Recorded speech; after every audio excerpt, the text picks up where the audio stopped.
Olá, Nutris! Hoje é um dia muito especial porque em 30 minutos você vai aprender a trabalhar com maratonistas, com corredores de longa distância.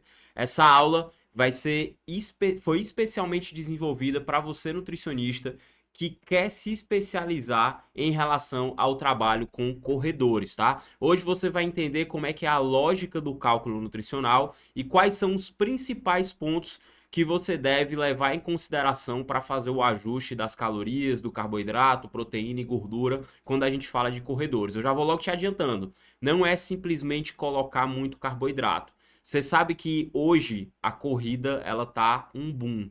Muitas pessoas praticando corrida, principalmente no Brasil, as pessoas estão realmente. Se você tiver aí um local, um polo na tua cidade, como por exemplo um parque ou uma orla, e você for para lá de manhã cedo, com certeza você vai ver dezenas, que são milhares de corredores. Aqui em Fortaleza a gente tem a Beira-Mar aqui de Fortaleza, tem um Parque do Cocó. Se você for lá às 5 horas da manhã no sábado, você não consegue estacionar pelo menos nos 3 quarteirões ao redor daqueles locais ali, de tão lotado que é. Então existe um mercado gigantesco. E se você é nutricionista e não sabe trabalhar com esse público, eu sinto te dizer que você está deixando dinheiro na mesa. A gente realmente tem que se especializar para trabalhar com esse público, porque é um público muito bom. É um público que gasta dinheiro, é um público que quer fazer as coisas do jeito certo, tem o objetivo de melhorar a performance, de completar uma prova, então realmente ele quer investir e nós nutricionistas somos uma das principais peças nesse tabuleiro. Se a pessoa que vai se preparar para uma prova de longa distância não tiver o amparo do nutricionista, a chance dessa pessoa quebrar é gigantesca. Então, na aula de hoje, você vai aprender as adaptações metabólicas que acontecem na corrida e como a gente pode ajustar a nossa dieta para melhorar a performance dos corredores, beleza? Vamos aqui, ó. Então, eu vou introduzir um termo aqui agora chamado de periodização nutricional. O que é a periodização nutricional? É o ajuste no consumo de carboidrato, proteína, gordura e calorias de acordo com o período do treino. Então, olha só. Se você já alguma vez praticou corrida ou se você já atendeu corredores, você sabe que o treino vai mudando toda semana. Então, toda semana o treinador vai mandando um treino novo para que é o treino da semana. E essa mudança semanal tem uma lógica. Ele vai ter ali, por exemplo, 2 meses para se preparar para uma meia maratona. Nesses 2 meses vai ter uma lógica de ajuste no volume de cada zona. Então, por exemplo, tem a zona 1, zona 2, zona 3, zona 4, zona 5, que são as zonas de intensidade, né? Então tem a muito intensa, tem a leve, muito leve, né? Então são 5 zonas aí de intensidade. E a gente sabe que o treinador ele vai ajustar quantos quilômetros a pessoa vai ficar em cada zona ao longo da semana e como isso vai mudando semana após semana. Então é assim que é feito um ciclo de periodização de treino. Então esse ajuste no volume que o atleta vai ficar em cada zona se chama periodização de treino. E a periodização nutricional ela deve acompanhar a periodização de treino, que é como eu falei para vocês, o ajuste no consumo de carboidrato, proteína, gordura e calorias deve acompanhar a periodização de treino e vocês vão aprender a fazer isso na prática na aula de hoje, certo? Então, qual é o grande objetivo de uma boa periodização nutricional? Primeiro, ajustar a composição corporal de acordo com o esporte, de acordo com a corrida. Então, eu atendo muitas pessoas que chegam aqui falando que quer completar uma maratona, e aí, quando você vai ver ali, o percentual de gordura daquela pessoa tá alto pra caramba, ela tá com excesso de gordura corporal. Então, a gente precisa ajustar a composição corporal para que ela possa ter mais performance na corrida. Então, a periodização nutricional tem esse objetivo. Além disso, ela tem um objetivo de garantir combustível adequado para periodização de treino. Então, dependendo do momento ali, ó, tem momentos na periodização de treino onde o atleta ele tá com volume muito alto. Então, a gente tem que garantir que vai ter combustível adequado para aquele momento. Tem momento que o volume está mais reduzido e aí a gente vai precisar, logicamente, de menos combustível. Então, a periodização nutricional, ela tem também como objetivo garantir o combustível adequado para o treino e aumentar o estímulo das adaptações fisiológicas que acontecem com o exercício físico. Porque, olha só, o nosso corpo, ele se adapta ao exercício que está sendo realizado. E isso acontece na corrida. A gente tem adaptações a níveis molecular, a níveis celulares e a níveis fisiológicos. Por exemplo, quando a gente começa a correr, o nosso volume de oxigênio máximo aumenta. Você consegue colocar mais oxigênio para dentro por minuto, você consegue transportar esse oxigênio de forma mais eficiente para a musculatura, para o cérebro. O nosso coração ele vai se adaptando e vai conseguindo bater menos para bombear a mesma quantidade de sangue. Então essas adaptações a nível fisiológico vai acontecendo, a nossa estrutura física vai se adaptando à corrida, o nosso padrão de movimento vai se adaptando. Então conforme a gente vai realizando o treino, existem essas adaptações fisiológicas, estruturais, musculares, cardiovasculares que vão acontecendo no nosso organismo com o objetivo de fazer com que a gente consiga manter aquela rotina de treino. E além dessas adaptações, as adaptações moleculares são muito importantes, principalmente porque a nutrição ela influencia muito. Como é que é essa adaptação molecular, Davi? Olha só, quando você está correndo ali, existe uma grande quebra de ATP em ADP e AMP, né? O ATP ali é a moeda, tá aqui no slide, né? O ATP é a moeda é a gasolina do nosso corpo, né? O nosso corpo ele precisa do ATP para contrair. Mais especificamente, o nosso músculo precisa do fosfato para contrair. E o ATP é o adenosina trifosfato. E aí o adenosina trifosfato vai doar um fosfato para a contração do músculo e vai virar o difosfato. O difosfato vai continuar doando fosfato para a contração do músculo e vai virar o monofosfato.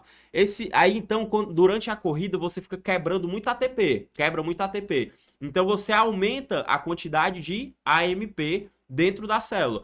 Isso acontece principalmente nos esportes de endurance, como por exemplo a corrida. Não acontece tanto na musculação, por exemplo. Na musculação, você não tem um aumento tão significativo de AMP como você tem na corrida, certo? No esporte de endurance.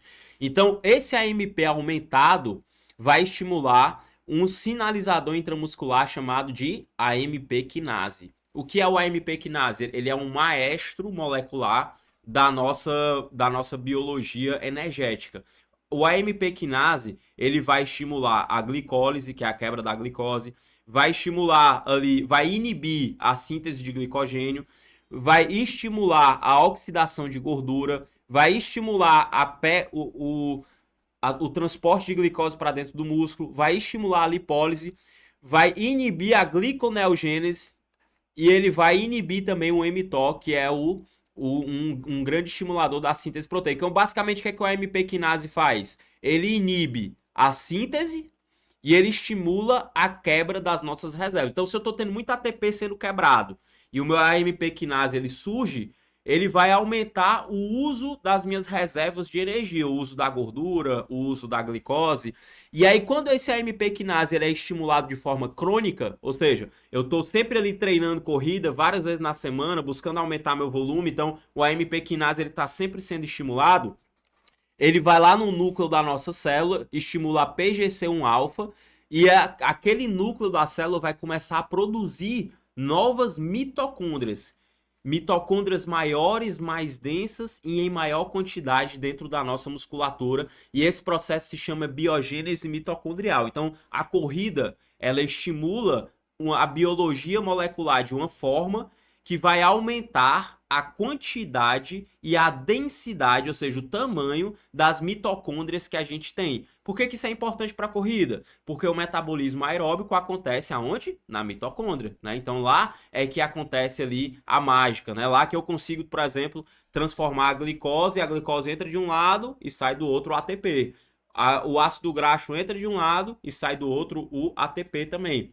Se eu tenho mitocôndrias maiores, mais densas, e em maior quantidade, consequentemente eu consigo manter um ritmo mais constante na minha corrida, beleza? E olha só, a periodização nutricional, feita de forma correta, pode estimular a biogênese mitocondrial. Isso é muito interessante. Então a gente é capaz ali de aumentar o estímulo das adaptações metabólicas que acontecem ali durante um esporte de endurance. Então, o primeiro ponto para a gente entender a periodização nutricional, a gente vai aprender primeiro a ajustar o consumo energético, certo? Então, a gente tem aqui uma máxima chamada de disponibilidade energética. O que é disponibilidade energética? É a energia que sobra para a nossa fisiologia após a gente fazer o exercício físico. O que é que acontece?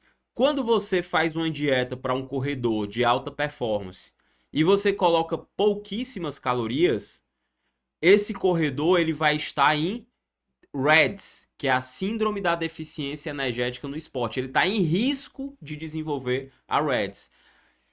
Quando tem pouca caloria no plano, não, o atleta ele vai gastar caloria no treino e não vai sobrar caloria para a fisiologia.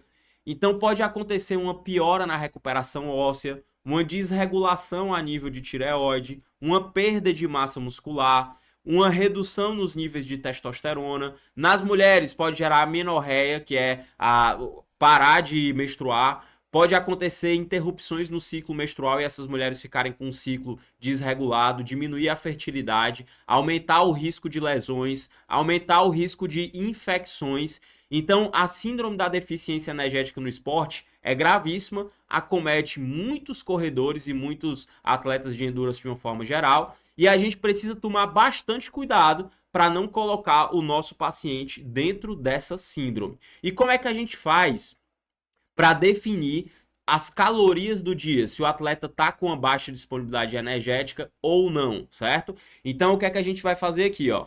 A gente vai fazer o cálculo de ingestão energética. O cálculo da ingestão energética ele deve ser ali em relação ao gasto energético do... E agora eu vou ensinar para vocês como é que deve ser ali o cálculo do gasto energético, certo? A gente vai pegar a ingestão energética do atleta, o quanto de calorias ele consome, vai diminuir pelo gasto energético do exercício físico, eu vou já ensinar para vocês como é que a gente calcula aqui, e vai dividir pela massa magra. Esse valor, ele tem que ser, para performance, o ideal é que seja 45 calorias por quilo de massa magra. Então, vamos supor que o atleta ele come ali 2.000 calorias, eu vou diminuir 2.000 calorias menos o gasto energético do exercício físico que ele treina. Eu faço esse valor que deu, eu divido pela massa magra e o ideal é dar cerca de 45 calorias por quilo de massa magra. Em um momento que o atleta precisa reduzir gordura corporal, a gente pode botar até 30 calorias por quilo de massa magra. Só que se esse número fica muito abaixo de 30 calorias por quilo de massa magra, a tendência é o atleta entrar em REDS. Então a gente tem que deixar, mesmo para perda de gordura corporal, existe um mínimo que o atleta deve consumir no dia para ele não entrar nessa síndrome. Agora vamos para a prática aqui. Essa é a tabela do cálculo do gasto energético que eu utilizo nas minhas consultas, tá? Então coloquei um exemplo aqui, um paciente de 75 quilos com 67 quilos de massa magra e eu coloquei aqui um fator atividade de 1.2. Certo? Por quê? Como é que eu faço para calcular o gasto energético? Eu vou mostrar aqui para vocês. Eu coloco aqui nessa planilha o peso, coloco a massa magra, coloco a idade, coloco a altura, certo? E aí eu vou colocar o fator atividade. O fator atividade não é referente ao exercício físico. O fator atividade é referente à rotina do paciente. Então eu vou entender qual o trabalho desse paciente. É um trabalho que ele passa o dia todo sentado? Então eu vou usar 1.2. É um trabalho que ele fica andando muito, tipo uma pessoa que trabalha no hospital, uma enfermeira, um médico, ou um representante comercial que fica andando muito para um lado para o outro, dirigindo, eu vou usar 1.375. É um personal que passa o dia todo em pé, levantando peso até, eu vou usar 1.55. Então, nesse caso aqui, vamos supor que ele faz ali um trabalho em home office, ele passa o dia todo sentado, eu botei 1.2. Coloquei aqui a massa magra, certo? E aí eu vou colocar os exercícios. O exercício eu calculo com a forma de MET. A forma de MET você precisa de quê? Do MET do exercício, que é um valor referente a cada tipo de exercício físico, e a gente tem aqui a tabela dos METs que eu vou já mostrar para vocês, tá? Você precisa da frequência semanal do treino e do tempo de cada treino. Então, nesse exemplo aqui, eu coloquei um paciente que corre em média num pace de 5,30.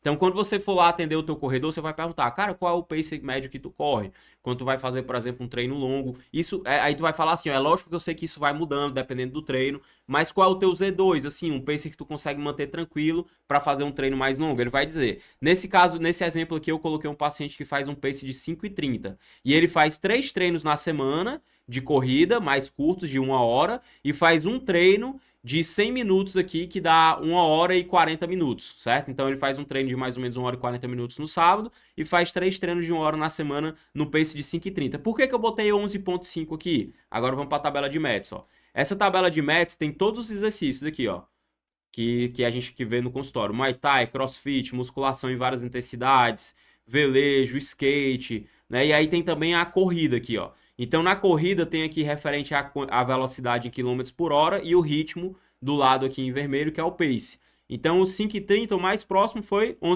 match de 11,5.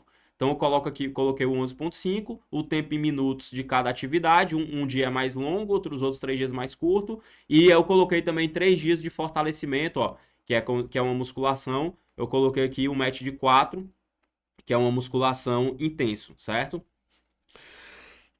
50 minutos de musculação intensa. Eu coloquei a quantidade de dias na semana aqui. O que é que essa planilha faz automaticamente? Ela vai calcular o gasto energético de cada treino, mas ela vai multiplicar esse gasto energético pela quantidade de treinos na semana e vai dividir por 7. Então, o que é que ela me dá aqui, ó? O gasto energético diário médio.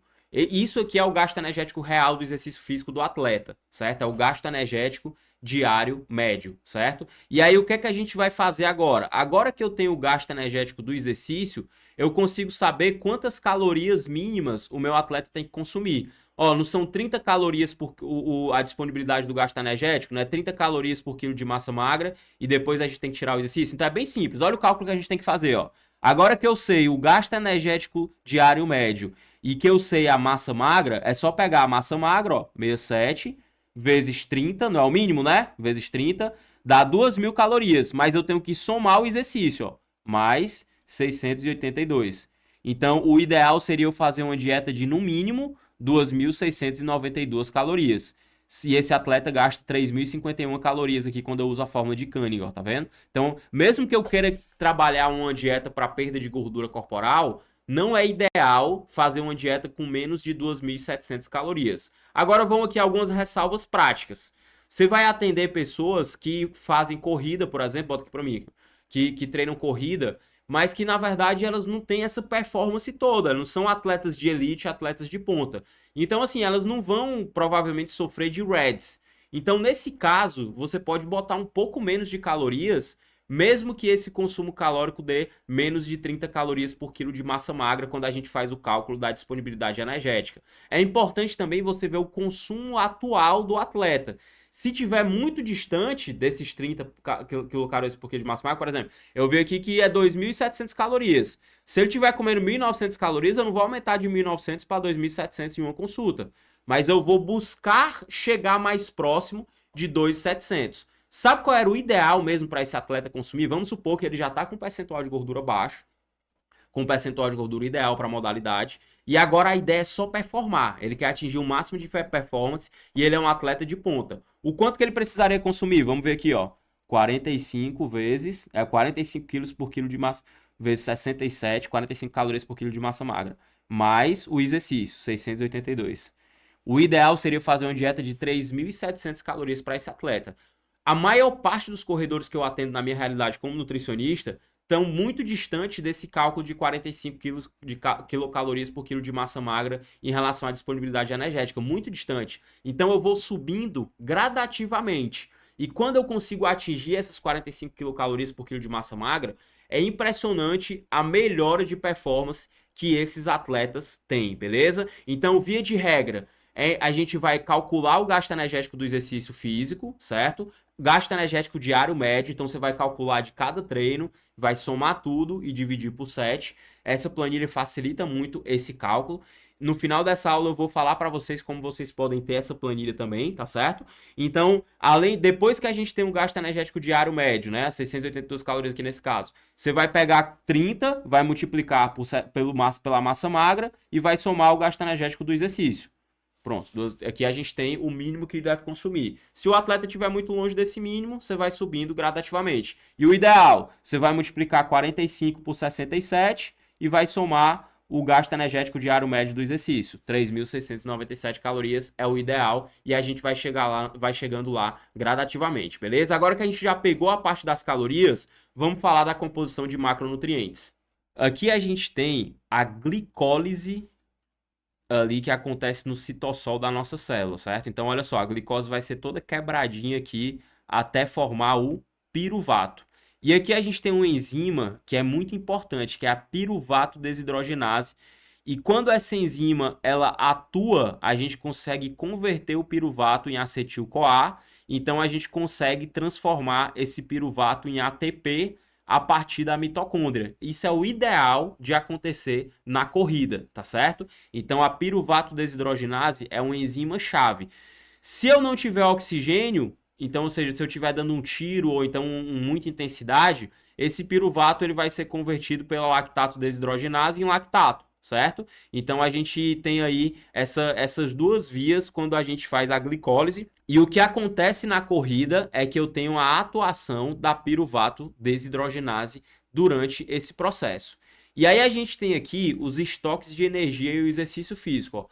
A gente vai usar basicamente, eu quero que vocês entendam uma coisa, ó, durante a corrida, durante o esforço, você vai usar basicamente dois tipos de combustível, glicose e gordura, certo? Glicose e gordura. A glicose ela vem da onde? A glicose ela vem do músculo e ela pode vir também do nosso sangue. Ou seja, pode estar tendo glicose circulando no nosso sangue, entrou no músculo e lá ela vai ser convertida em energia. Ou então ela já pode estar dentro do músculo na forma de glicogênio muscular. Agora, essa glicose do sangue, ela vem da onde? Essa glicose do sangue, ela pode vir do intestino, ou seja, quando a gente consome carboidrato em gel, o carboidrato em gel vai para o intestino, é absorvido o carboidrato em gel lá no intestino e vai para o sangue. Ou então pode vir também do fígado. O fígado ele faz um processo chamado de gliconeogênese e também ele pode jogar o glicogênio hepático na corrente sanguínea e essa glicose que está no sangue ela pode vir do fígado também. Então a glicose ela vai estar dentro do músculo ou ela está no sangue, certo? Tem essas duas fontes de glicose. A gente também tem algumas fontes de gordura, de ácido graxo. Eu tenho uma gordura que está dentro do nosso músculo, na forma de triacilglicerol intramuscular, e eu tenho um ácido graxo que está circulando no nosso sangue, e esse ácido graxo ele vem do nosso tecido adiposo a partir da lipólise, certo? Então eu tenho uma gordura que vem do tecido adiposo, que vai chegar no músculo, e eu tenho uma gordura que já está dentro do músculo, armazenada na forma de triacilglicerol intramuscular. Então existem essas fontes de gordura e de glicose. Durante a corrida, a gente fica usando simultaneamente glicose e gordura e ácido graxo como fonte de energia. Isso é referente ao tempo de treino, mas também à intensidade. Então, olha só, dê só uma olhadinha nisso daqui. Com 30 minutos de corrida, eu tenho um uso muito maior do glicogênio muscular, tá? Os 30 minutos, ó, tá vendo aqui, ó? 50% de glicogênio, 25% de gordura e 25% de glicose plasmática. Conforme vai aumentando o tempo de corrida, eu vou diminuindo o uso do glicogênio. Por quê? Porque ele vai acabando, o glicogênio vai realmente baixando muito e o nosso corpo ele vai usando menos o glicogênio e ele vai usando mais a gordura e a glicose sanguínea, que vem do fígado a partir da gliconeogênese, a partir do uso do glicogênio hepático e vem também do nosso intestino a partir do nosso intratreino.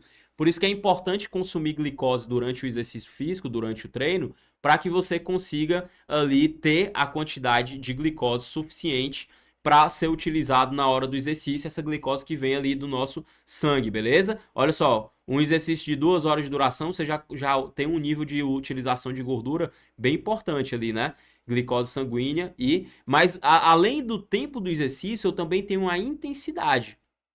Quanto mais intenso o exercício, prestem bem atenção que isso é importante, mais glicose ao invés de gordura a gente usa como fonte de energia, principalmente o glicogênio. Por que que isso acontece? Porque a glicose ela tem um rendimento energético melhor do que a gordura. Olha que louco, ó. Eu sei que isso pode ser um pouco confuso pra gente, né? Porque gordura tem 9 calorias por grama, glicose tem 4 calorias por grama, beleza. Mas no processo de transformar a glicose em ATP, existe um custo de oxigênio menor do que no processo de transformar a gordura, o ácido graxo, em ATP. Então eu gasto mais litros de oxigênio no uso da glicose, no uso da gordura, desculpa, do que no uso da glicose. Isso é ruim para a performance no endurance, se chama de economia de energia. Então o que é que acontece, ó? Usar a glicose como fonte de energia custa menos para o nosso corpo. Então, e é mais rápido também. É muito mais rápido o processo de transformar, fazer a glicólise, piruvato desidrogenase, produzir o ATP. É muito mais rápido do que quebrar o ácido graxo, lipólise. Depois da lipólise, o ácido graxo vai passar pela beta-oxidação, produzir acetil-CoA. É muito mais rápido fazer esse processo a partir da glicose. Então, ou seja, a glicose é uma energia mais eficiente. A gente consegue usar ela de forma mais eficiente. Então, quando a gente está em alta intensidade, olha só esse gráfico aqui, ó. Aqui você tem o carboidrato e aqui você tem a gordura. E você, como eu falei, ó, a gente está sempre usando os dois de forma simultânea, beleza? Intensidades reduzidas, ó, por exemplo, 20% do VO2 máximo, que é uma corrida bem leve, talvez uma caminhada, na verdade, 40% do VO2 máximo ali, uma corridinha bem leve, ó. Você consegue usar mais gordura do que glicose. Agora, a partir do momento que você vai aumentando a intensidade, você vai usando mais glicose do que gordura, certo? Então, corridas de alta intensidade utilizam principalmente a glicose como fonte de combustível, ao invés da gordura. E aí a gente vai entrar num termo chamado de flexibilidade metabólica. Vamos entender aqui agora que isso é muito importante para a nutrição. O que é que acontece, pessoal? Quando a gente está numa dieta baixa em carboidrato, isso até é muito, como é que eu posso dizer? É defendido com unhas e dentes pela galera da cetogênica aí, né? Por quem prega dieta low carb. O que acontece? Ó, quando a gente começa os nossos treinos com glicogênio baixo, com pouca glicose dentro do músculo, vai acontecer adaptações musculares que vão aumentar a oxidação de gordura. Então, olha só, começar o treino com glicogênio muscular baixo vai aumentar o AMP quinase, que vai aumentar a PGC1-alfa, vai aumentar a produção de enzimas lipolíticas, a biogênese mitocondrial, e além disso, há um aumento das catecolaminas no nosso sangue quando a gente está com menos carboidrato. Você tem mais lipólise, tem mais ácido graxo entrando dentro da nossa célula muscular, tem mais PPA-R-gama, que é um sinalizador intramuscular que, quando é estimulado, aumenta as vias lipolíticas. Então, o que é que isso significa? Resumindo, no frigir dos ovos, que quando você come pouco carboidrato, você remodela o teu músculo, o aparato enzimático do teu músculo, para usar a gordura como fonte de energia. E isso vai aumentar o teu metabolismo lipídico, ou seja, tu vai ficar mais eficiente em usar a gordura como fonte de energia. Por quê? Se eu tô com glicogênio baixo, eu vou forçar o meu músculo a usar a gordura como fonte de energia, e isso vai treinar o músculo a usar a gordura como fonte de energia. O grande problema é que estudos da Louise M. Burke demonstraram que quando você faz uma dieta baixa em carboidrato, sim, existe o benefício de melhorar o metabolismo da gordura. Porém, existe uma redução na atividade de quem? Ó, quem é essa daqui? É a piruvato desidrogenase. Então, ao mesmo passo que você melhora o metabolismo das gorduras, você piora o metabolismo dos carboidratos. Então, fazer uma dieta baixa em carboidrato tem um benefício e tem um malefício. Só que esse malefício é muito caro. Se eu tenho menos piruvato desidrogenase, eu vou usar menos glicose como fonte de energia, mesmo com glicogênio cheio. E isso vai fazer com que eu não consiga atingir uma intensidade que eu conseguiria se eu tivesse mais piruvato desidrogenase. Porque lembra, a glicose ela é convertida em ATP de uma forma mais eficiente do que a gordura. Então, se eu faço uma dieta baixa em carboidrato para o meu paciente, eu vou treinar o metabolismo da gordura e eu vou destreinar o metabolismo do carboidrato, e isso é ruim para performance. Então, o que é que a gente tem que entender? Que a gente não pode usar dietas com baixo carboidrato. Por exemplo, uma dieta com restrição calórica é uma dieta com baixo carboidrato, mesmo que você bote pão, arroz, macarrão, mas é insuficiente muitas vezes para a quantidade de treinos que o nosso atleta faz. Isso vai treinar aquele metabolismo a usar a gordura como fonte de energia e vai destreinar aquele metabolismo a usar a glicose como fonte de energia. Então a gente não pode fazer uma dieta com baixo consumo de carboidrato perto de uma prova-alvo, mas a gente pode fazer longe de uma prova-alvo. Então esse é que é o lance da coisa. Por exemplo, vou dar o meu exemplo aqui para vocês, exemplo prático. A gente está aqui agora, no momento que eu estou gravando essa aula, a gente está no começo de abril, hoje inclusive é o dia da mentira, mas estou falando a verdade aqui para vocês, tá? Mas hoje é dia 1º de abril e eu estou aqui gravando esse vídeo. E hoje eu estou fazendo uma dieta para perder gordura corporal, porque eu vou fazer uma maratona em setembro, eu vou correr 42 km em setembro. Então, até o final de abril, olha só, falta o mês de abril todo, maio, junho, julho, agosto e o comecinho de setembro. Até o final de abril, eu vou fazer uma dieta muito baixa em calorias. É o que eu tô fazendo agora, eu tô perdendo peso. Já perdi 4 quilos nos últimos 35 dias ali, mais ou menos. 4 quilos. Por quê? Porque eu reduzi bem o carbo, reduzi bem as calorias. E o meu treino, como é que tá? Tá ruim. Eu não tô conseguindo performar como eu performava antes. Eu não tô conseguindo atingir um pace que eu atingi antes nos meus treinos de tiro, nos meus treinos de alta intensidade. Por quê? Porque eu tenho pouca glicose no meu músculo. Mas em compensação, o meu corpo tá usando a gordura como fonte de energia. E isso é bom, por quê? Porque eu tô emagrecendo, vai ser bom porque eu vou ficar mais leve, e também porque eu tô treinando o meu corpo a usar a gordura como fonte de energia. Então isso é bom, isso é ótimo. Só que depois do mês de abril eu já tenho que começar a aumentar o meu carboidrato. Por quê? Porque conforme for chegando perto da prova e o meu volume de treino for aumentando, eu tenho que estar comendo mais carboidrato para garantir o combustível necessário para as minhas células e então eu conseguir treinar o meu metabolismo do carboidrato, o meu intestino para digerir carboidrato e consequentemente isso ser bom para minha performance. Então eu vou ter o melhor dos dois mundos, ó. Longe da prova, eu estou treinando o meu corpo a usar a gordura como fonte de energia, eu estou perdendo gordura corporal, eu estou perdendo peso. Perto da prova eu vou estar abastecido. Eu vou aumentar o consumo de carboidrato de uma forma suficiente para ter combustível para os meus treinos, para treinar o meu corpo a usar a glicose como fonte de energia, mas não suficiente para eu ganhar peso. Então eu vou chegar na prova leve e abastecido. E é isso que a gente tem que fazer em relação ao consumo de carboidrato com os nossos atletas de corrida. Longe da prova, alvo, a gente pode trabalhar dietas mais baixas em calorias para adequar a composição corporal daquele atleta, para treinar aquele metabolismo a usar a gordura como fonte de energia. E perto da prova, a gente vai subindo gradativamente esse consumo de carboidrato. Essa é a lógica da coisa. Quando a gente segue bem essa lógica, pode ter certeza, o processo vai andar lindo, o paciente vai chegar da melhor maneira possível na prova. É como o grande Esker Jankedramp falou. Olha só, esse cara é um dos maiores pesquisadores do mundo quando a gente fala de nutrição esportiva, praticamente aí o pai da nutrição nos esportes de endurance. E ele falou aqui, ó, os atletas devem seguir uma abordagem individualizada em que a ingestão de carboidrato é periodizada ao longo do ciclo de treinamento, de acordo com as necessidades de combustível de cada treino. E é o que eu coloquei uma parte prática, né? Lógico que eu não ia fazer toda essa teoria com vocês sem falar a parte prática da coisa, tá? Então, imagine que aqui é um planejamento, é um caso clínico de um atleta que vai fazer uma maratona ali em junho, certo? Então, olha só como foi que a gente começou, ó.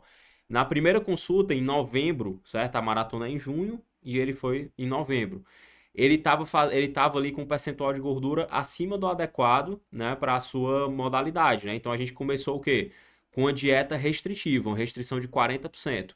E aqui, com certeza, ele estava com baixa disponibilidade energética, até abaixo de 30 calorias por quilo de massa magra. E a ideia realmente aqui é passar pouco tempo nesse processo, ó. Tanto que ele já voltou em janeiro e a gente já deu uma subidinha aqui nas calorias, apesar de ter subido pouco ainda. Mas, ó, como foi que a gente começou, ó?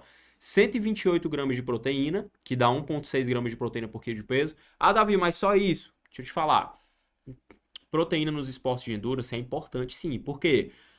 A mitocôndria é toda formada de proteína, o aparato contrátil do músculo é todo formado de proteína. Então, assim, o nosso corpo ele precisa de proteína, ele precisa mais especificamente dos aminoácidos essenciais que vêm da proteína que a gente come na dieta, para que o corpo consiga chegar nas adaptações necessárias para melhorar a performance. Então, a proteína ela serve como um material de construção para construir as nossas estruturas celulares necessárias para a gente ter performance. Só que a gente também não precisa de muita proteína, principalmente quando a gente está falando de esporte de endurance. 1,6 gramas por quilo de peso já é suficiente para ter os benefícios ali do consumo proteico. Então, 128 gramas de proteína deu aqui. Olha só, gordura mais baixinha, também não tão baixa assim, 70 gramas, mas também não tem tanta gordura, tem mais carboidrato do que gordura. Ó, nesse plano aqui, mesmo tendo mais carboidrato do que gordura, mesmo tendo 1,8 gramas de carboidrato por quilo de peso, enquanto tem 0,8 de gordura, por ser uma restrição calórica, ele vai usar muita gordura como fonte de energia, tem pouco carbo. Só o fato de ter pouco carbo, mesmo sem ter muita gordura, já estimula o uso da gordura como fonte de energia, porque o atleta vai fazer os treinos com a baixa disponibilidade de carboidrato, ou seja, com pouco carboidrato dentro do músculo, certo? Então acaba que de fato, ele vai usar a gordura como fonte de energia. E aí ele vai perdendo peso e a gente vai fazendo o quê? Ó? Vai diminuindo o nível da restrição. Ó. Na segunda consulta, continuou ainda na restrição, continuou, mas a gente subiu um pouquinho o carbo, ó. Foi de 150 para 170. Ah, David, subiu proteína também. Isso aqui é só porque eu subi arroz, macarrão, pão, que até o arroz e o macarrão, se você olhar, tem 2 gramas de proteína, 1 grama de proteína. Então acaba subindo um pouquinho a proteína também. Mas o que eu subi mesmo foi carboidrato. Aí depois, na terceira consulta em março, a coisa já começa a ficar mais séria. Ó. A gente já tem que aumentar bem mais o carboidrato. Então eu aumentei de 2,2 para 3,4 gramas por quilo de peso. E como ele ainda tinha gordura para perder, eu diminuí a gordura da dieta para não aumentar tanto as calorias. Então vejam, eu aumentei 230 calorias, sendo que eu aumentei quase 100 gramas de carboidrato, 80 gramas de carboidrato. Só que eu só aumentei 200 calorias. Por quê? Porque eu diminuí a gordura. Tipo assim, como é que eu posso aumentar o máximo de carboidrato e o mínimo de calorias, certo? Deixando a proteína baixinha e diminuindo a gordura, e aí eu consigo ter mais margem para aumentar o carboidrato sem subir tantas calorias. Agora já estava chegando perto da prova, o ciclo da maratona já estava acontecendo e o atleta já estava com alto volume de treino. Então a gente já colocou 5,2 gramas de carboidrato por quilo de peso, ó, 380 gramas. Veja que eu vou subindo só o carbo. Mantém a gordurinha lá embaixo. Sobe proteína também, como eu falei, ó, quanto mais sobe proteína, quanto mais sobe carboidrato, mais sobe proteína em consequência desse aumento do consumo de carboidrato. E tá subindo em gramas por quilo de peso porque o atleta vem perdendo peso, ó. Ele começou em novembro com 80, na última consulta em maio ele chegou com 71 quilos. E aí depois, ó, já em maio, a gente já faz o quê?